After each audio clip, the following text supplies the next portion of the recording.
Welcome to Almost Pro, the podcast where we explore the stories of athletes whose journeys go beyond the scoreboard and the lessons they carry into life beyond sport. Today's guest, Richard Thompson, is the director of Sunshine Coast-based bespoke law firm Thompson Legal and a two-time Ultraman World Champion. Richard is passionate about fostering genuine connections within the community and guiding others to lead with purpose. He's also the host of the Success Times Happiness podcast, where he speaks with driven individuals to unpack the mindset behind ambition and fulfillment. Through both his legal work and his broader pursuits, Richard is committed to creating impact beyond the traditional.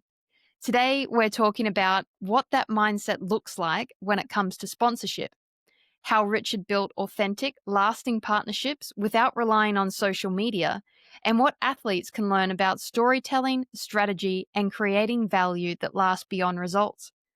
Richard, welcome, and thanks for joining us. Thank you, Laura. Thank you, Francis. Thanks so much for having me. Quite the intro, Richard.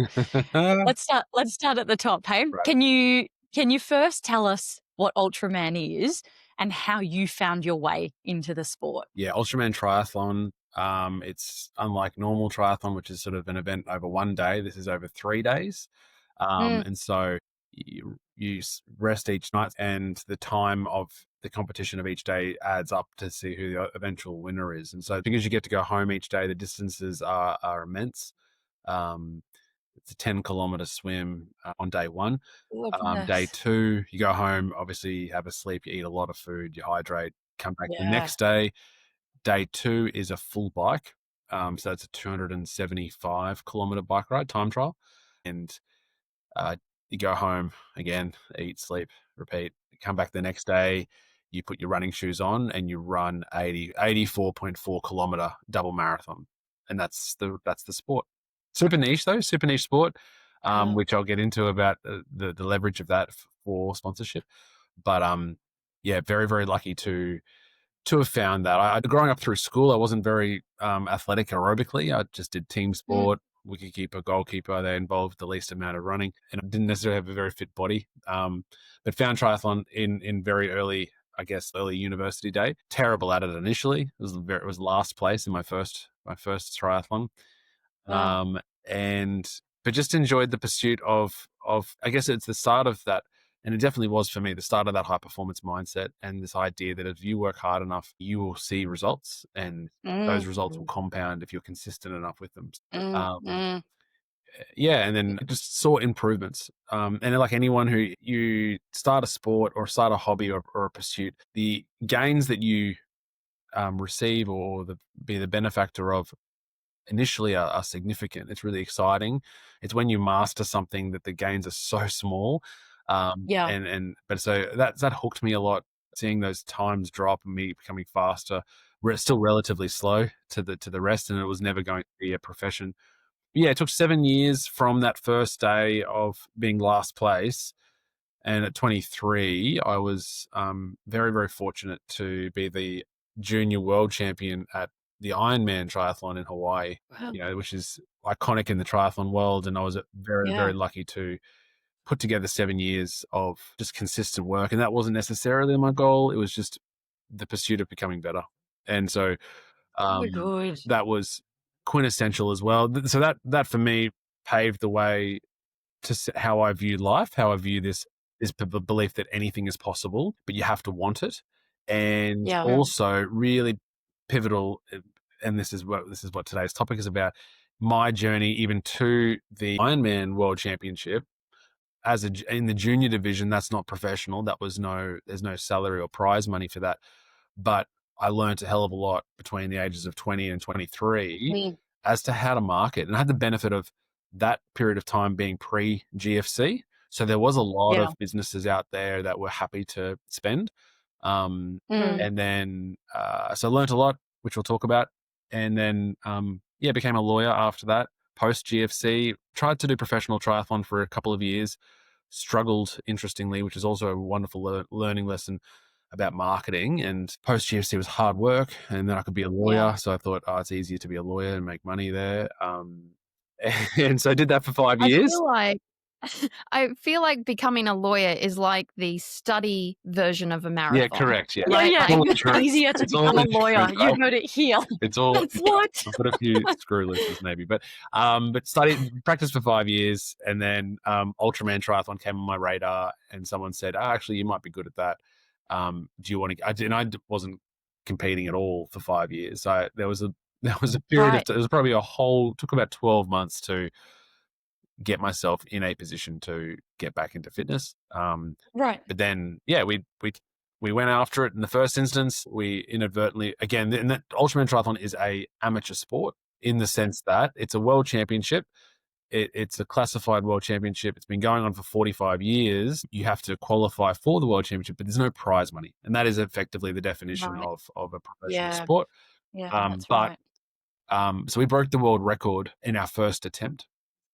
And then that was sort of like a watershed moment of like, well, we now become even though it's a very niche sport, but we've very quickly, almost overnight, became the biggest fish in that small pond. And Yeah, it was like wow. this moment of like, oh, we could probably monetize this, market this Yeah, so that it yeah. can be my full-time job.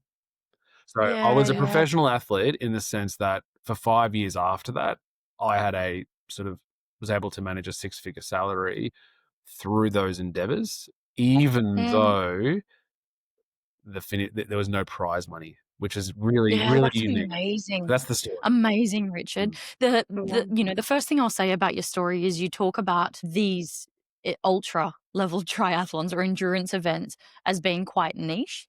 I reckon we know why. Yeah. If you're running 2 marathons in a day, mate, Yeah. not a whole lot of people are No. tripping over themselves to get out there. No, and triathlon generally, there are some ridiculously amazing athletes who do that sport, from Phenomenal. Olympians to professional Ironman sort of Yeah. athletes. I knew that I'm not at that caliber, but I was, in terms of timing, in terms of, craziness, just the best person at the time who was able to, or wanted to be in that ultra distance field.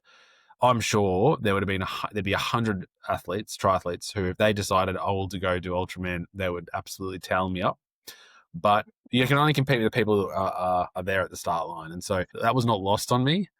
But to the sponsors, to the marketing opportunity that exposed itself, I became the world record holder, the world champion. And so that became alluring. But that's not to say that Oh, you phenomenal. need those criteria to get sponsorship. Leading into the very first race that we did, I had no experience in the discipline, and we weren't the world record holder at that time, and we were able to get a significant amount of support, and then pre-GFC as well. So I love this topic. I've spoken in lead up to this of how much I can talk about it, but I sort of feel like there is this, for a lot of sport, a lot of athletes, there's this juxtaposition whereby you're wanting to compete at the highest level, but you can't compete at the highest level because you have to pay bills today.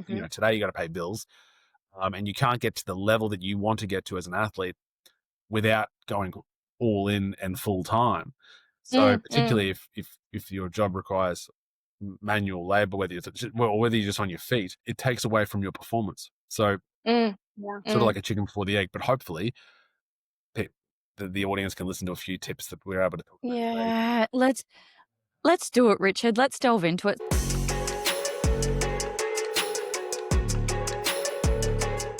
So as you've said, today we really want to touch on the way that you were able to create a career in sport that, as you rightly pointed out, you were not deemed a professional athlete in because it wasn't a paid sport.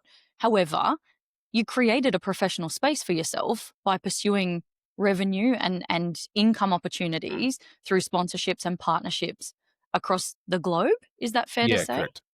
Yeah. So let's go back to that point in time. You've said, it's pre-GFC initially? Yeah, look, I think as a general proposition, you need to think about this is, and I'll preface this by saying this is my experience. I've helped a couple of, Absolutely. helped a couple of friends in that, and successfully in the process of finding sponsors, and just because they're mates. And Richard, to cement your point that it is your position, we actually received a message recently about a show. I don't even remember the name of it, so you can't even properly cite it. But a show that's showing at the moment, and a New Zealand rower is on there and talking about his experience with OnlyFans. And that's how he's actually funding his pursuit in sport. And it's been approved by the institution on the basis that they recognize they can't pay him. So if he can keep it within certain confines that they're happy with, then this athlete is able to pursue an avenue that most of us would immediately go, he's doing what? Yeah. And how does that reflect on the sport? I think there is an element of creativity required for athletes to be funded, not for a second suggesting that's where yours was dealt with, but also recognizing that it is about knowing, what the confines are for individuals. As you point out, your story is not everyone's story. What the sport is that you're working in. But in the time that Laura and I have spent with you, we have you here today because we believe there's so much applicable from your story to just about anyone in sport. Yeah, and I think Absolutely. it comes from a place, you can't just be going into this whole process thinking, I just want to make money. You'll lose faith in the process, and you won't come across genuine either when it comes time to pitch and get those deals. You need to understand, firstly, what is the ultimate goal here as an athlete? What are we trying to achieve? And if it's Olympic selection, if it's World Championship selection, if it's to be whatever you could be the best football player in your country town. It doesn't matter, but you need to be very firm with that understanding. What does a success look like for this journey? Yeah. And then you need to reverse engineer that to go, well, how can I achieve that? How could that not fail? And that might be, well, I need to go, I need to do 6 competitions in the year, and that's going to take me all across the country. How much does that cost? The flights, the accommodation, the car hire, all the things. And then if you want to do it full time, you need to obviously do a budget, work out what's your minimum amount of money you need per year to pay the bills. To live on. Yeah, to pay the rent, to pay the mortgage, whatever the situation is, to pay groceries, all those things. So then you go, okay, if that was sorted, because you have to understand as an athlete, you will get the most value once you've reached the very best, not in the interim, not while you're building. So you need to then think, well, I need to build to become the best. How do I fund that lifestyle? How do I fund that environment that allows me to do that? Yeah. So then you've got a position to be able to come from to say, well, this is what I need. And then you can go to the market, and this is the process. And then my own experience is corporations, whether they're in industry, so in your specific sport or not, it comes back to you being unique, a unique proposition, and in my mind, your ability to tell that story of uniqueness that you need to be able to nail. So what I found, as in my experience as a junior university student studying law and accounting, the story was I was this, overweight goalkeeper that didn't like running, found triathlon. I've got this history of improvement, but I'm studying law and I want to go to Hawaii in the biggest stage in the world for this sport. And I want to try to see if I can come top 5. And so that is a story, because you need to create a moat around you that becomes, well, you're the only person in that story that in your industry, you almost become the only fish in the sea, the way you tell that story, the way you tell your what you're offering. So that was an easy sell, because they're like, oh, you've got something, you've got obviously work ethic, and you can speak and you can represent yourself well, and you're going for this massive goal. As I said, pre-GFC, lots of money out there. So it was very easy to go, well, I was living at home, so I didn't need a huge amount, but it was all, I needed a bike, I needed mechanic work, I needed flights and accommodation. There was a series involved and all the things. And at that stage, I was doing the gold, silver, bronze proposal approach. And I think that approach has evolved for me. I don't believe in that approach anymore. But then I took a professional license in triathlon. So then I was competing for money. But I became one of 200 athletes in the world who were just professional triathletes. I didn't have a unique story. anymore. I've made it into the professional field. It became much less about a unique story about, does this kid from Brisbane in Australia, does that kid get to Hawaii and win the world championship?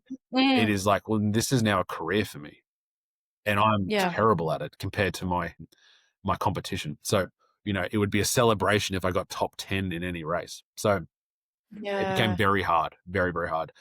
And then conversely with Ultraman, the sport itself is quite unique, right? The distances are crazy, and it's a really unique sport. So therein itself lies an intriguing story to go, well, wow, that's crazy, The unique selling proposition as they look. Yeah. And then to be able to say, well, actually, we want to, like, I've got this history, I've got runs on the board, so to speak. But we want to try something different here, and we want to be able to be the very best in the entire world that's ever done this.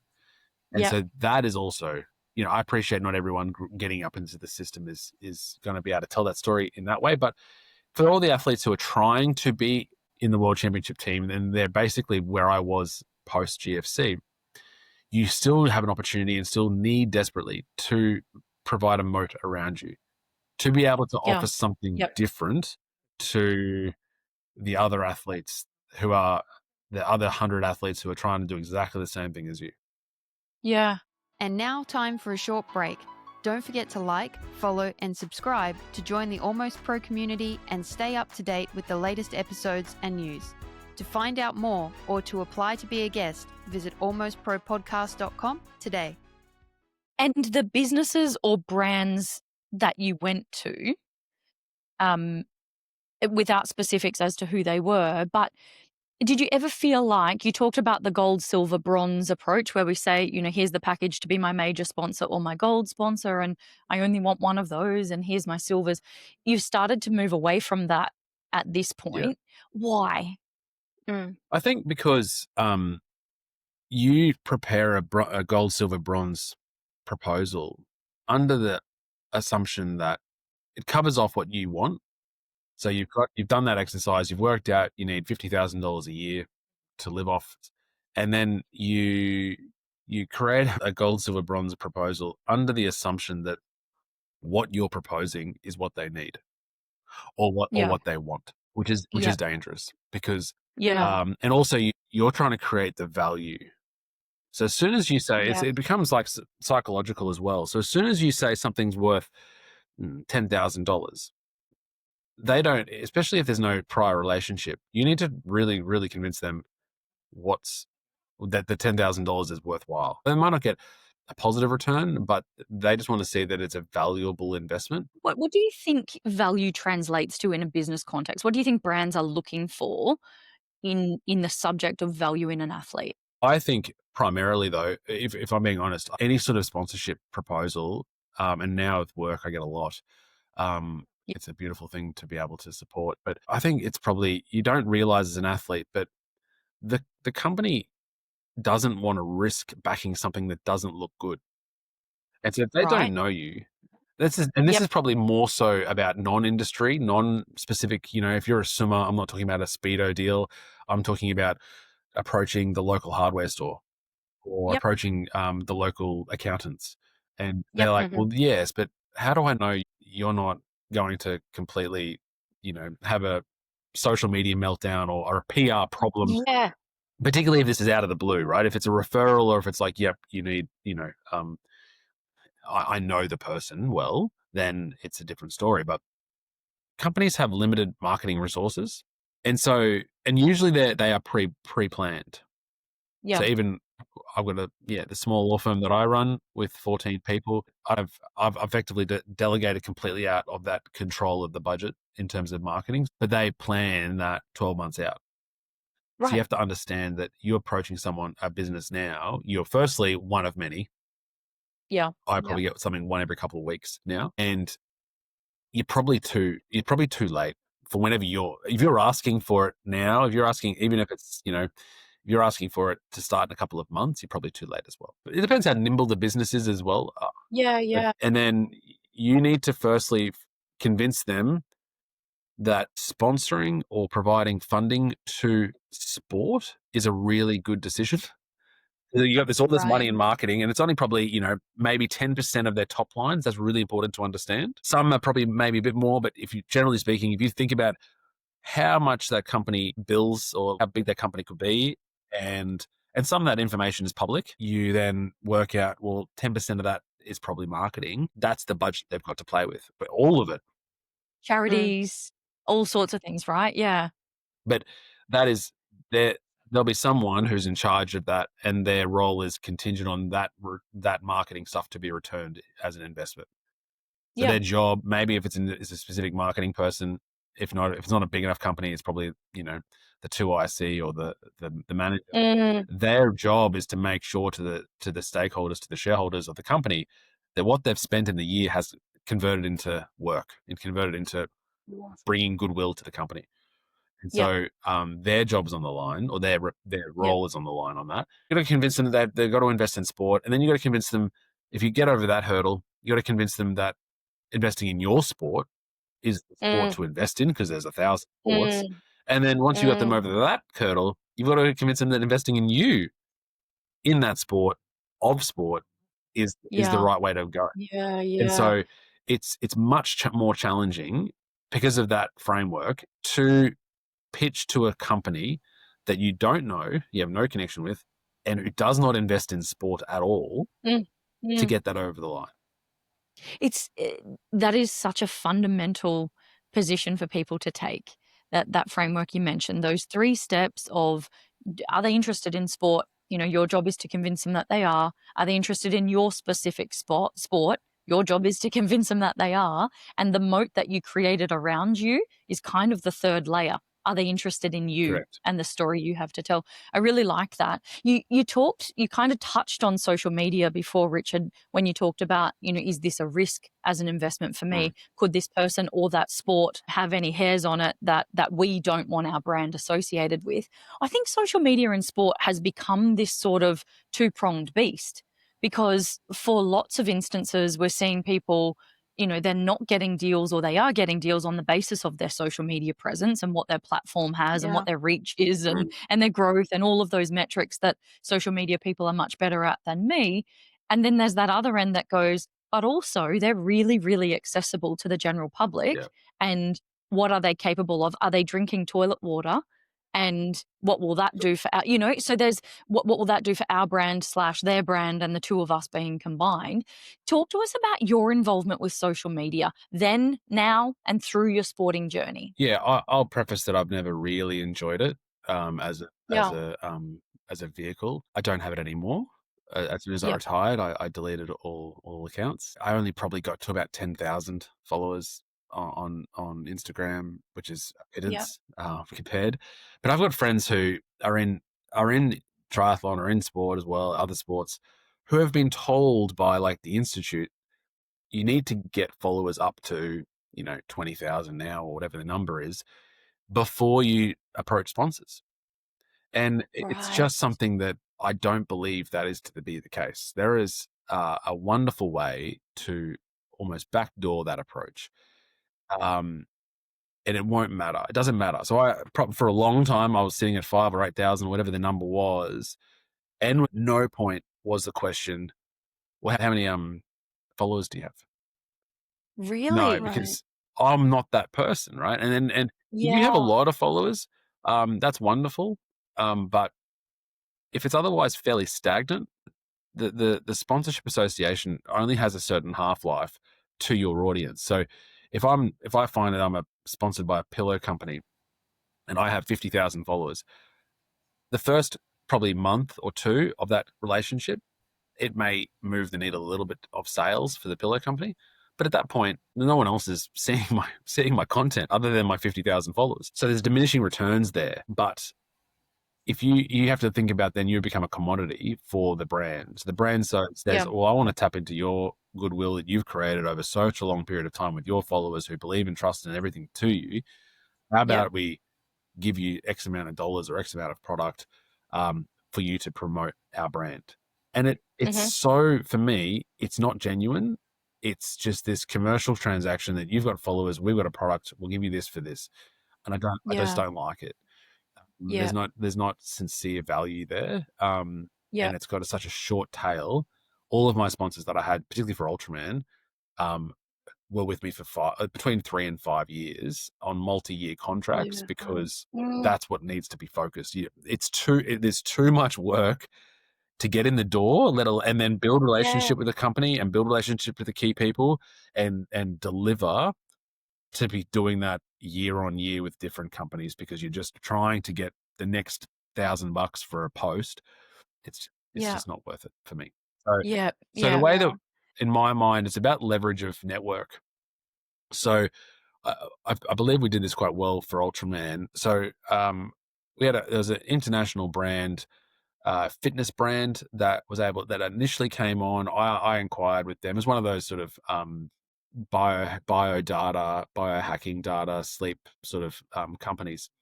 And I was able to, they were growing at a rapid rate early, and I jumped in early and I was like, hey, I'm doing this sport. I don't want anything. And this is also a really key idea, is that you just don't push, don't be too salesy, right? So you just say, I'd love to, if you guys can send me your product, I want to track my sleep, track my resting heart rate, track all this data, because I'm doing this thing, right? Preparing for this first time we did this Ultraman race. And I'm really intrigued as to how this looks on recovery, because recovery is everything in the sport that we do. And they love that. They love that it's almost like a scientific experiment, like this freak in Australia. Live. This freak in Australia is doing 40 hours of training. Let's see how this goes. So for 6 months, I just built rapport. That was it. There's no contract. There was no nothing. It was just like, here is the product. You wear it. You do it. You don't even have to post anything. It was just between us and them. And then 6 months into it, I said, I've done this. This is all my data, and they were really impressed with that. And it was really helpful for me anyway. So I was very happy with that. And I would have bought it, but I thought I may as well reach out and build a relationship. And then they approached me. We had won the world record up as a result of that. And they said, well, that they were really impressed with obviously what the data and what that looked like, and the presentation that we gave them in terms of the learnings. And after the world record, they said, can we partner with you? So they came, like, in that conversation, they said, how can we leverage this up? Right. And then I said, so the deal then became, well, it's a US startup, like it's a US company, so they weren't short of cash. So it was a monthly retainer. We do the same stuff that we were doing anyway. And importantly, I said, well, what's your database? Well, like, you guys send out a monthly email or a weekly email. They're like, yep. And I was like, well, what's your, who gets that? I think at that stage, we had 250,000 readers worldwide on that database. So I was like, right, I'm going for this world championship now in Hawaii. Can we do a monthly blog about this journey? And they're like, yeah, that sounds amazing, because that's content for them, right? So they love it. They think it's just the bee's knees because they don't have to produce it. And they were happy for me to include 3 or 4 photos in that blog. And so then I've got access. I'm effectively talking to their 250,000 fans, and they're across all sports. And so then I was able to then go to use that to an American bike company and say, well, I'm sponsored by these guys because they're paying me each month. But also I've got access to 250,000 people, primarily in your market in North America. That they're happy to put in photos of me on the bike, or me holding the bike, or whatever the case is. So they love that. And so then that was a really key, and getting a bike sponsorship is pretty unique, especially from an Australian athlete, but was able to get like the most amazing North American contract with the bike company because of that leverage that I had with the biohacking company. So, and then the same thing occurred. So I then said, okay, what's your reach? And they were like, oh, we've got 120,000 people on the thing, obviously different, cross-pollinated, different audience. And I was like, right, that's good. Can I do a blog on yours, or a video or something, like a video, embedded video on that? And they're like, yeah, no problem. So then I was able to I got a friend of mine, a very close friend of mine now, he was able to then produce high quality video for the bike company that was then pushed to their audience. So then you open yourself up to all the relevant companies that would want to be in front of the bike company, or the Yep. bike Yeah. company's audience. So then it becomes Yep. very much like wheels or componentry or saddles Yep. or clothing or sunglasses or anyone that wants to be in front of their audience. I was able to have those conversations. Now, look, Yeah, and you know what it's not, Richard? It's not gold, silver, bronze. it's not gold, silver, Yeah. bronze. It's like, Right, and what do you need from me to create value here? right. And then what do Yeah. you, and honestly, like if I gave the health tracking company a gold, silver, bronze thing, like what they offered was way more than I had ever thought. I was blown away by that. Yeah. I was like, okay, so Right. I Well, just you're do not what I'm making an doing. assumption, Exactly right. You don't you know know? their budget, especially over there. You don't know their budget, Yeah. and you don't know what value they want from me. Yeah, that's amazing. What I'm noticing is we're going from this athlete mindset space of, okay, I'm getting better at my sport. So in this case, I'm getting better at my triathlons. I'm getting better at this endurance. I'm working at this. And then there's a mindset shift, right? So then we're going into, okay, well, now I've got this business mindset. So in this process, we've got a few tools on, okay, we need to create this story, but I'm really curious, what are the most common mistakes that people make when they do go for these sponsorships? Thanks for joining us for part 1 of the Athlete Sponsorship Playbook. Today we heard Richard's journey from placing last in his first triathlon to becoming a 2-time Ultraman World Champion, and how he turned a niche, non-paid sport into a fully funded career through sponsorship. We explored the mindset behind it all, defining your goals, understanding your true costs, crafting a unique story, and thinking like a business rather than just an athlete. In part 2, we move from foundations to execution.